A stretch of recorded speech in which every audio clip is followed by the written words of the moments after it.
Hey, there you are. Hey, it's Pete at Pete's Snake Bite Kit. Hey, thanks for coming back and checking out my YouTube channel again. If this is your first time here, what this is about is a journal of me building my replica AC Cobra.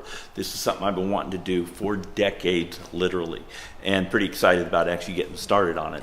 I bought a kit from Hurricane Motorsports in Iowa. Got to my house just a couple weeks ago. I don't have everything on it, and that's kind of what this video is about, is what I don't have, what I do have, a little bit more of that, and some realities of just building a car. That's what I'm trying to cover, is what would it be like if you were building one of these, what's the fun stuff, what's the frustrating stuff, and so on. So stay tuned, take a look.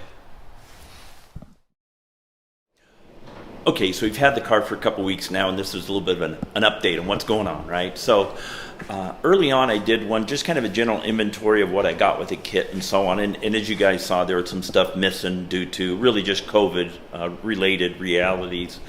Last video, I showed you what we were missing, and it was everything on this wall. This was stuff that I still need. Hurricane was able to get me the correct ball joints that we needed.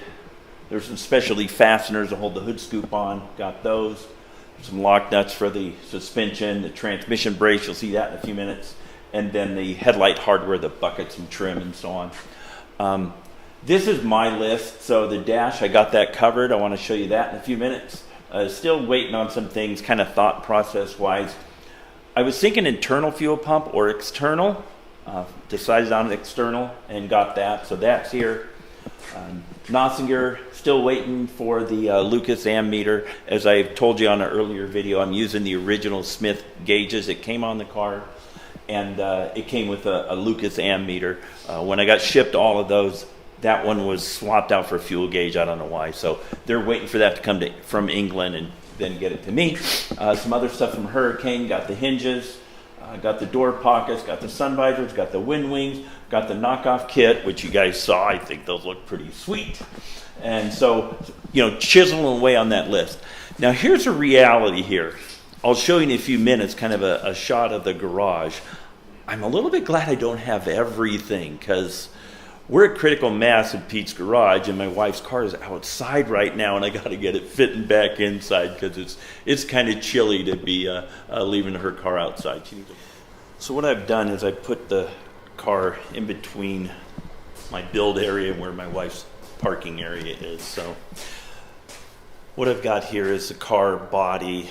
There's a front subframe sitting underneath it. You can see the black frame there, and then the tub is in there, and then underneath the trunk area there's a trunk tub also, so that's sitting there. So that gets me to where put the Explorer back in the garage, so that's a good thing, keeps me out of trouble.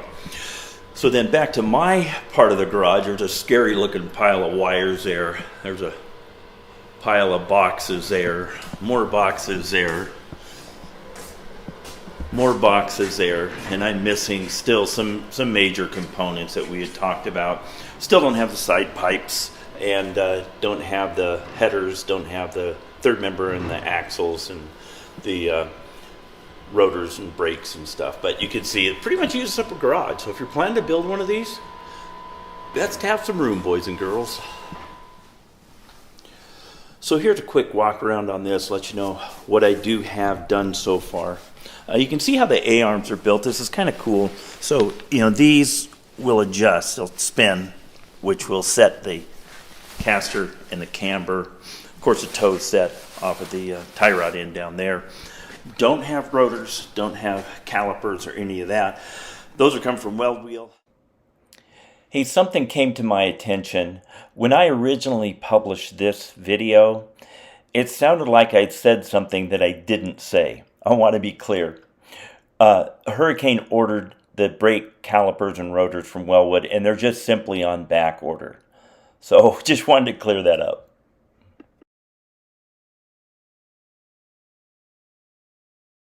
Hey, a viewer the other day, thank you, said, hey, you got to get those rags out from underneath your jack stands and get rubber pads. On that day, after I saw that comment, I actually bought those on the way home from work.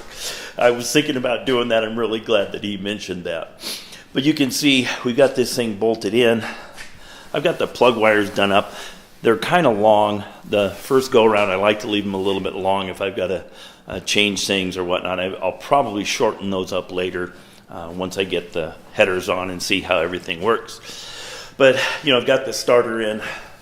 This starter is one of those kinds where you can actually rotate it almost infinitely to where you need it to be. So got it in there, moved it around to where it clears the frame and so on. You can see the lower control arms are tubular. There's some spacers that go in here I haven't found yet, or I didn't get them. I've still got to get that figured out. So that stuff is really just mocked up. See the trans sitting in here. There's the X brace I was missing the other day, and they got that to me. It came back from powder coat. See the quality of the powder coat on this. I think they do a real good job. It's got a 3-link rear suspension, and I've got that all in. None of that set up yet. I haven't torqued anything. I purposely, on something like this, I leave the bolts loose so that I know they're not torqued until I go back and make sure everything's where I want it and torque them down and mark them all. Hey, you guys saw this a few months ago. I showed you when I visited Hurricane, and this was a rusty frame sitting in the shop with my HM 2029 on it. Now, there it is powder coated sitting in my garage. Here's what it looks like from the other side. We've got the 3 master cylinders just sitting in there. I haven't tightened those down. I need to, of course, build hard lines for those and so on. But that's what it looks like with the bare frame, most of the suspension, and the engine and trans sitting in there. All right, here's what the dashboard looks like. I got that covered shop not far from me called Bob's Top Shop in Sandy, Utah. Did this, maybe a really good deal on it. It's leather, had a very reasonable price on it. I really appreciate what they did. I've got most of the gauges in there. This one here, obviously that's missing. That's where the ammeter goes, that Lucas ammeter that they haven't gotten to me yet. So that'll be coming at some point. We'll plug that one in. I've got a indicator light here. I haven't been able to find yet in my stuff from Hurricane. It may be in a box somewhere. I don't have the ignition switch in yet. Haven't put that in. I'll probably leave that out when I start this in a mock-up and have the ignition switch so I can have it in my hand to start this thing. But that's what the dash looks like. Look on the back.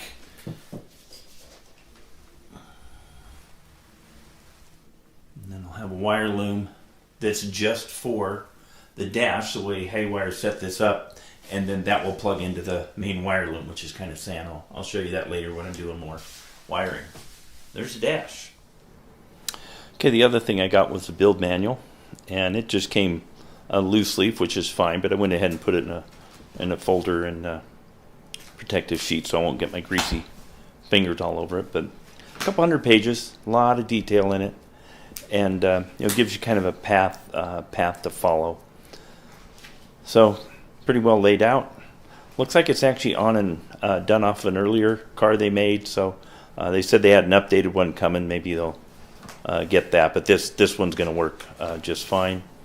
And the other thing I got with that was a manufacturer statement of origin. I mentioned to you guys earlier that these vehicles don't come with a VIN, a vehicle identification number, because it's not a vehicle. It's actually car parts is the way the DMV looks at it, until you take that and show them that the thing's roadworthy and so on, and they generate a VIN so you can call it a car and get it insured and so on. Okay, so there you have it, a little rundown of where we're at right now and how things are coming along. You're probably wondering, and I've been asked this by almost every single person I've talked to about this project, is how long is it going to take you to get this thing running, Pete? And I really don't know. I've never done this before. I've done a lot of work on cars over the years, and I'm not intimidated by it at all, but it's a lot to do. But here's the deal. I am not going to say go until I have all the parts. In other words, I am going to make an estimate that I think once I have everything in my hands, I think I could get this thing running, excluding paint, in 6 to 8 months. And I may be being way too optimistic, but I'm not counting the time that I'm standing here treading water while I don't have, major components. So once I do get all those parts, I'm going to say go, and then kind of see really how long this takes me. And I'm not going to rush through this. As you guys know, I've been wanting to do this forever, and so I'm not going to be taking any shortcuts. I'm not going to be doing things, poorly to try and get it done. But I just don't see this as a very intimidating project as far as just making it happen. So that's my thoughts on going forward with this. Thank you for watching this. Hopefully you've enjoyed it. We're starting to see some stuff actually happen here. So stay with me. There's more to come.